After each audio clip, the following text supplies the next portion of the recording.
घने जंगल में रहती थी मालिनी, एक समझदार हाथी माँ।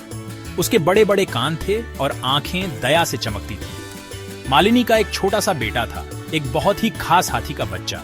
वो दूसरे हाथियों की तरह ग्रे नहीं था, वो बिल्कुल सफेद था, जैसे चांद साफ रात में। मालिनी अपने छोटे बच्चे से बहुत प्यार करती थी। वो अक्सर उसे बरगद के पेड़ के नीचे प्यारे प्यारे गाने गाती थी। दूसरे जानवर भी उससे बहुत प्यार करते थे। वो बहुत ही खिलखिलाता हुआ और दयालु था, जंगल के उनके छोटे से कोने में खुशियां लाता था। एक दिन जंगल में एक अजीब सी खामोशी छा गई। बंदरों की चहचहाहट और झींगुरों की आवाजें गायब सी हो गईं। मालिनी की रीढ़ की हड्डी में एक सिहरन दौड़ गई। कुछ ठीक नहीं था। हवा में फुसफुसाहट थी, खतरे की फुसफुसाहट। शिकारी पास ही थे, उनकी नजरें उस दुर्लभ सफेद हाथी के बच्चे पर थीं।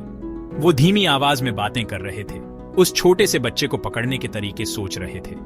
मालिनी जानती थी कि उसे अपने बच्चे की रक्षा करनी है। उसे मजबूत बनना होगा, उसे बहादुर बनना होगा।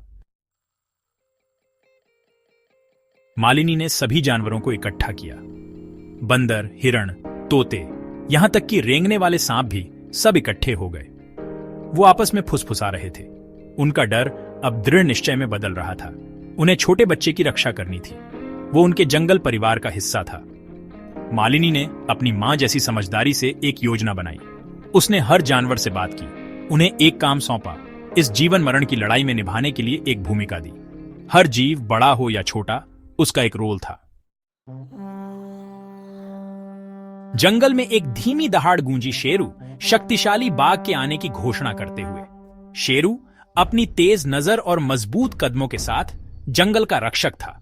उसने ध्यान से सुना जब मालिनी ने खतरे के बारे में बताया। शेरू दहाड़ा, एक ऐसी आवाज जिससे जमीन कांप गई। वो शिकारियों को दूर ले जाएगा, छोटे बच्चे से बहुत दूर। और इस तरह उनके दिलों में साहस की चमक और एक योजना के साथ जंगल के जानवर खतरे का सामना करने के लिए तैयार हो गए। वो अपनों की रक्षा करेंगे।